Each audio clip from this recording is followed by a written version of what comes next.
Hey, everybody. Welcome back to another episode of Command Your Social. I am Nick Baldwin. And as always, I have my amazing co-host, Jesse Newquist, with me today. Jesse, how's it going? Hi, it's going excellent. Thank you for having me again. It's lovely to see you as usual. You just make me smile and brighten my day. You're welcome.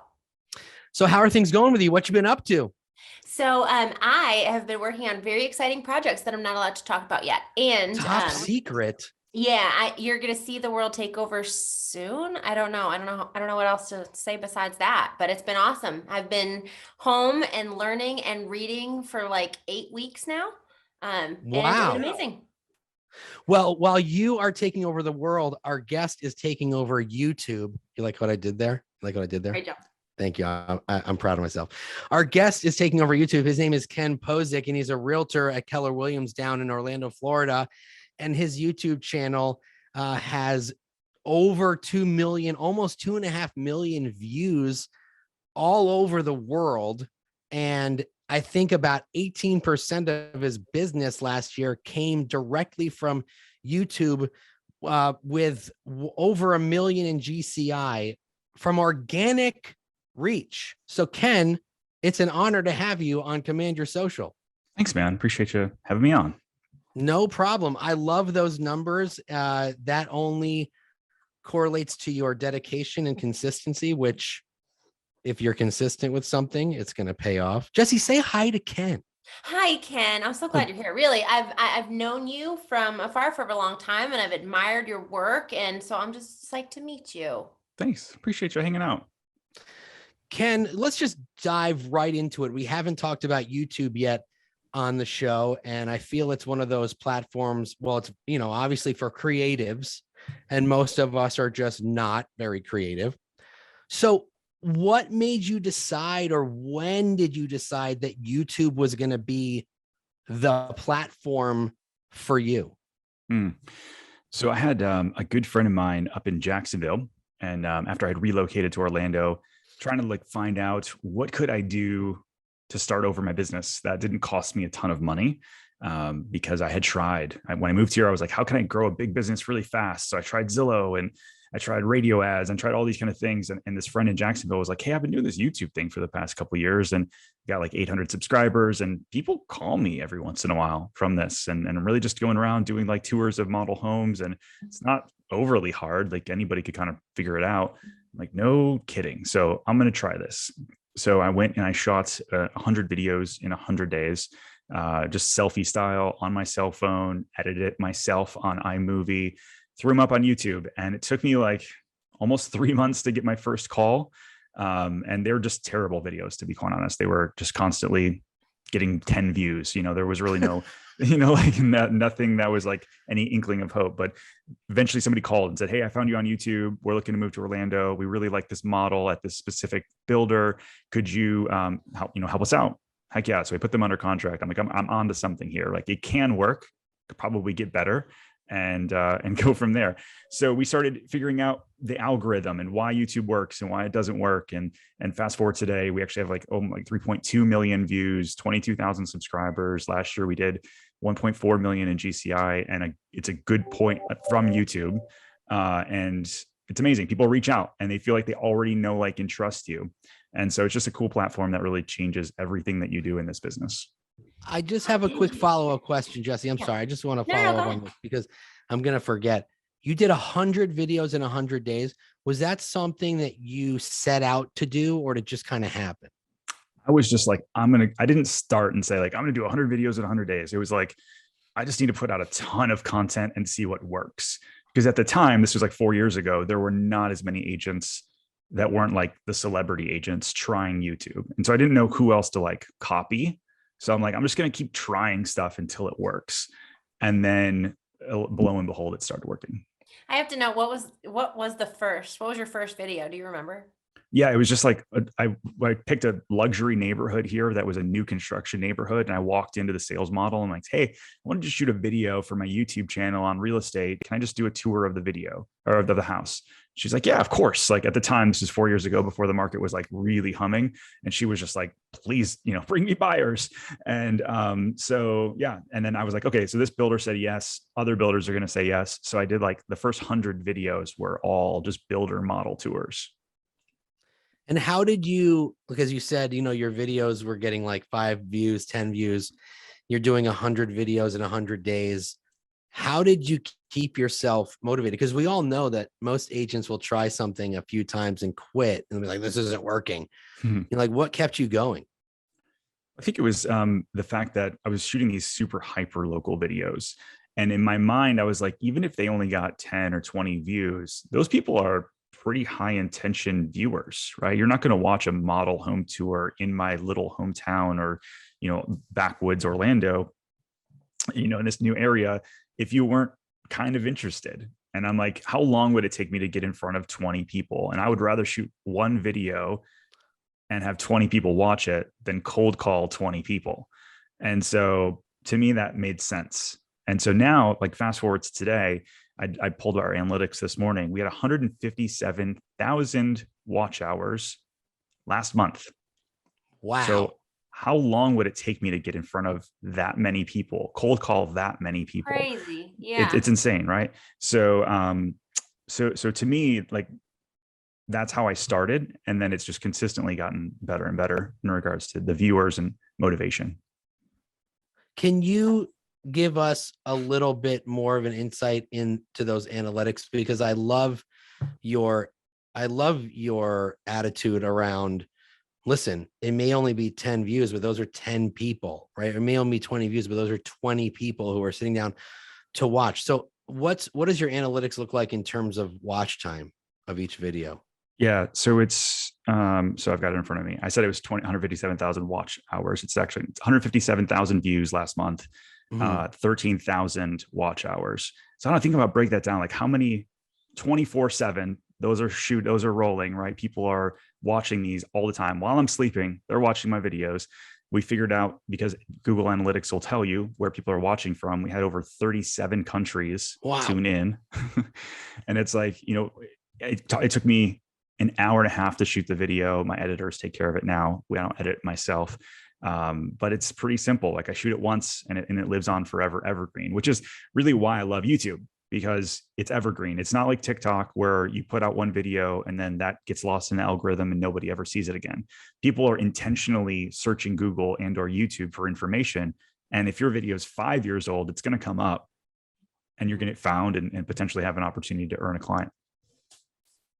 Like more of an encyclopedia. Just it'll live there, and that's information that'll live there forever, essentially. Yeah, exactly.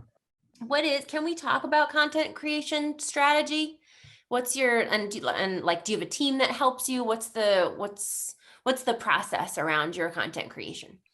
Yeah. So now we don't do builder tours anymore. One of the videos that I did that really took off was the top 10 things about Celebration, Florida that you didn't know.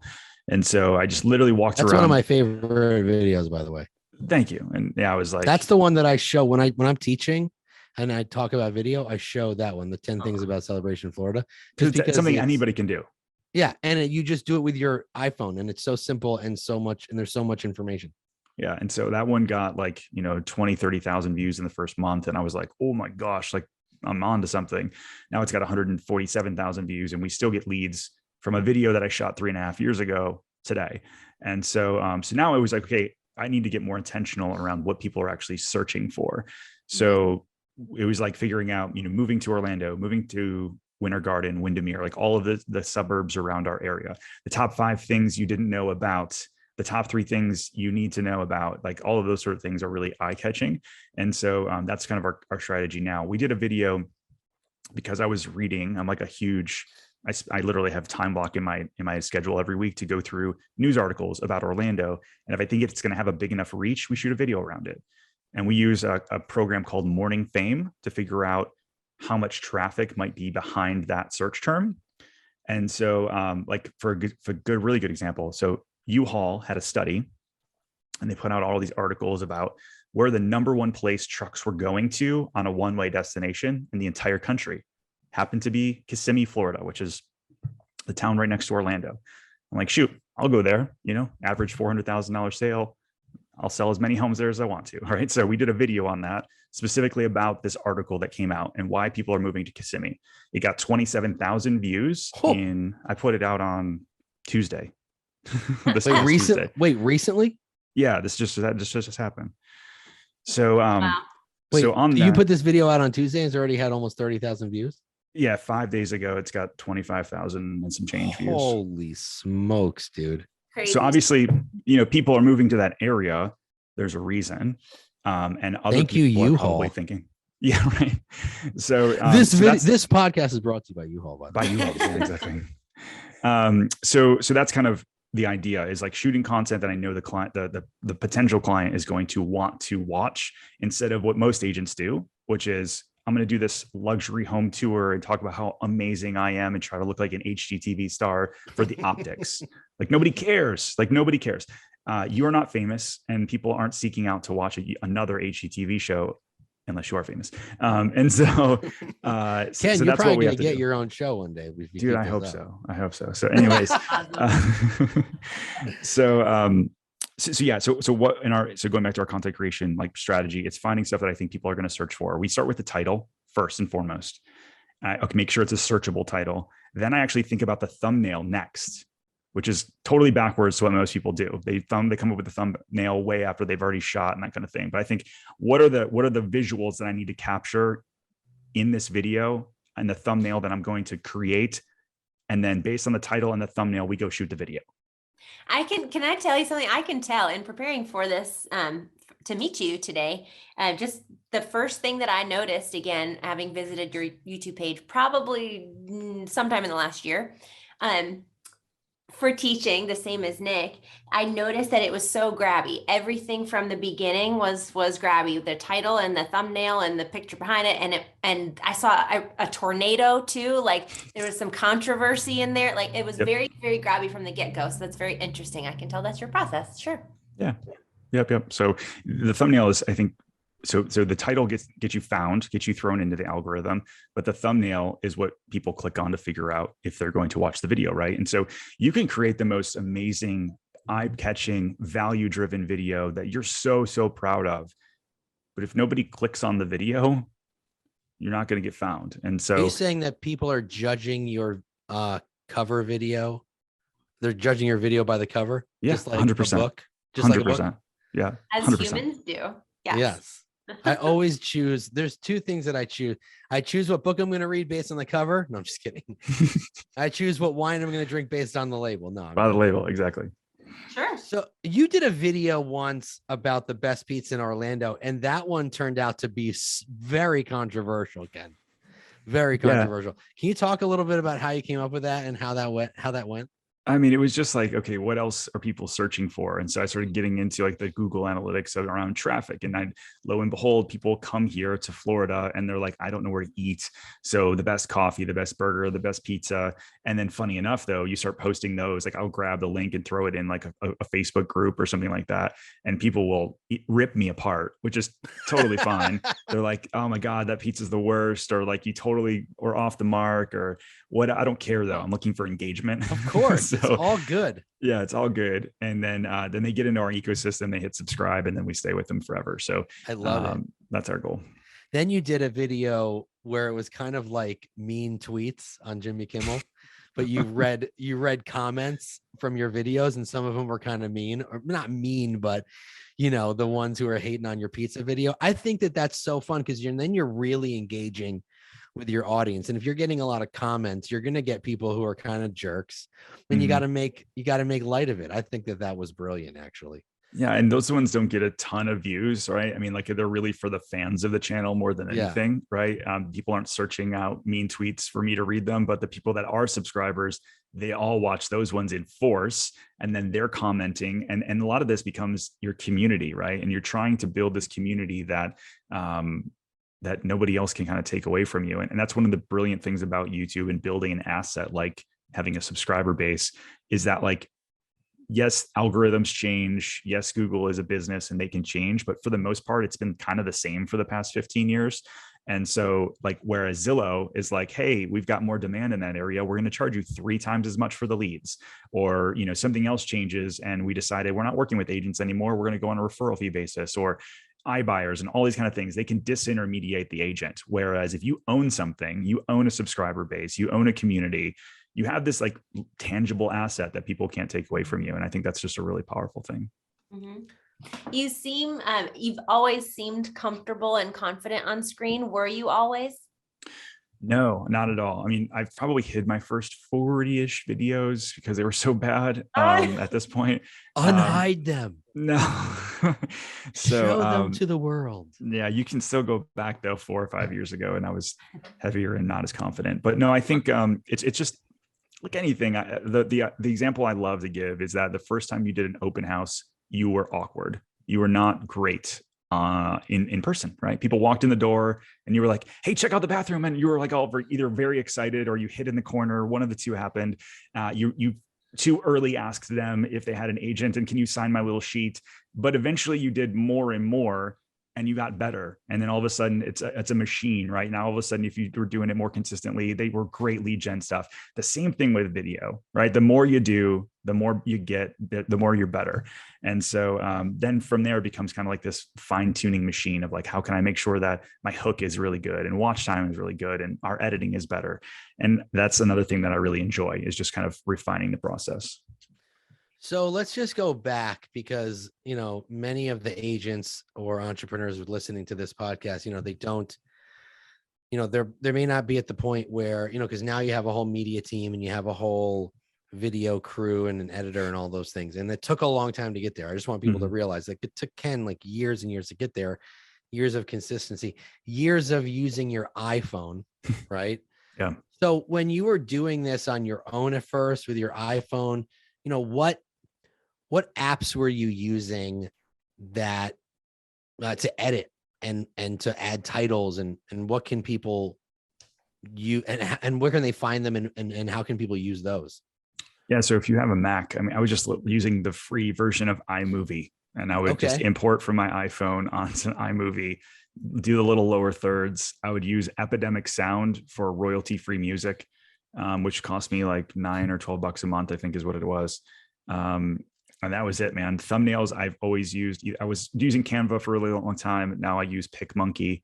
And they have the cool thing about it, like, if we talked about thumbnails and the importance there. And if you're not a designer and you're like, I don't really know how that stuff works, they actually have templates that are really easy. You just literally drag and drop, and they're already pre-formatted for the size that you need for YouTube. And so really starting out, it was iMovie, Epidemic Sound, and PicMonkey are the 3 that I would use.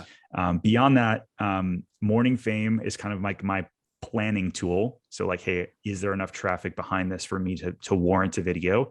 And then TubeBuddy, I like to call my Monday morning quarterback. So TubeBuddy goes through and says, they help me A/B test my thumbnails. They help you, hey, you forgot these tags. They're suggested. They give you suggestions that you can improve. Because that's the other thing, is once you post a YouTube video, you can actually go back and improve. You can change the thumbnail. You can change the title. You don't have to re-upload. You can constantly kind of refine until that traffic starts picking up. And so those are the 2 other tools that I use right now. And a lot of people seem to forget that YouTube is owned by Google.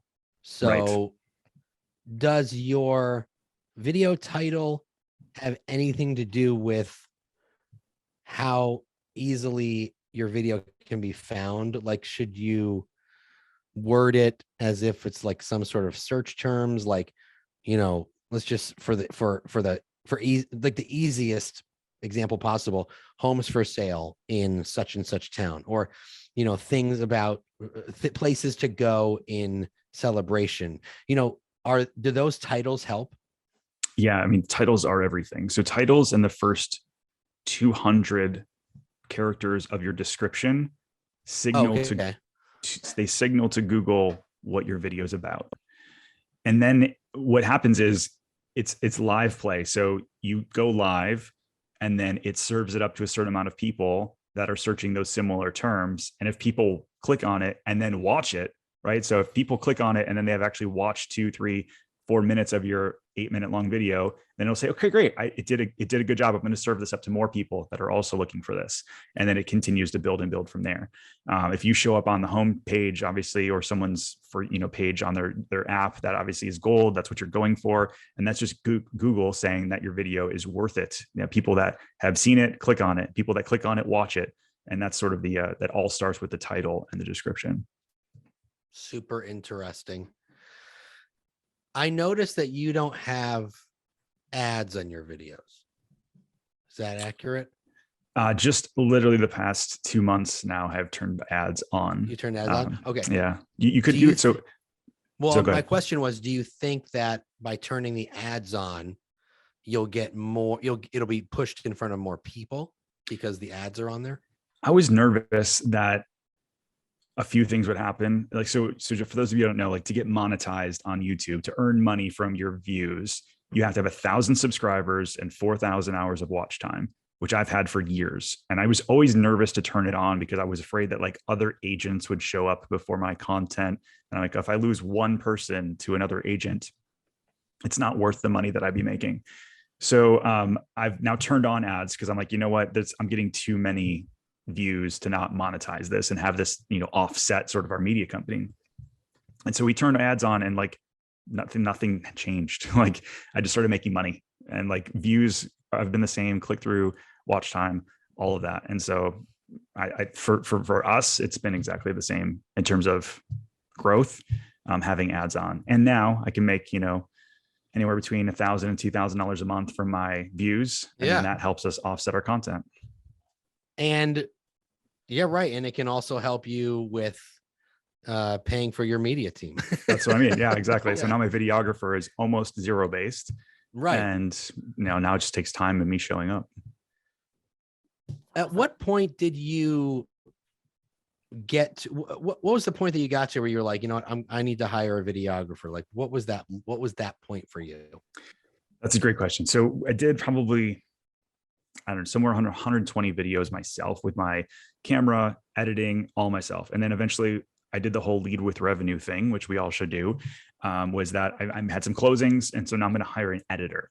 I'm going to still shoot myself, still do all that stuff, but I'm not good at the editing. iMovie is just not cutting it for me if I really want to go to the next level. So I went on Upwork and I found some lady in Nebraska for like $80 a video. And I just sent her all the stuff via Dropbox, and she sent it back to me a few days later, and the quality went up. And then after we started closing, I think we closed another 20 or 30 deals. I'm like, all right, now it's time to bring on like a videographer that's also an editor. And so I struck a deal with them. I said, listen, I don't want you working with other realtors. He's already like an architectural photographer / he's doing other stuff. I don't want you to work with other realtors. I'm going to go all in with you, and I'm going to commit to a year's worth of content. And now I want to do 2 videos a week with you. And I'm promising you that whether I show up or not, I'm going to be paying you. And so I want a little bit of a cut rate on that, because you're going to have consistent work for me for the next year. And he bought in really well, and he's still with me today. That is awesome. That's Very awesome. nice. Yeah. That makes a lot of sense.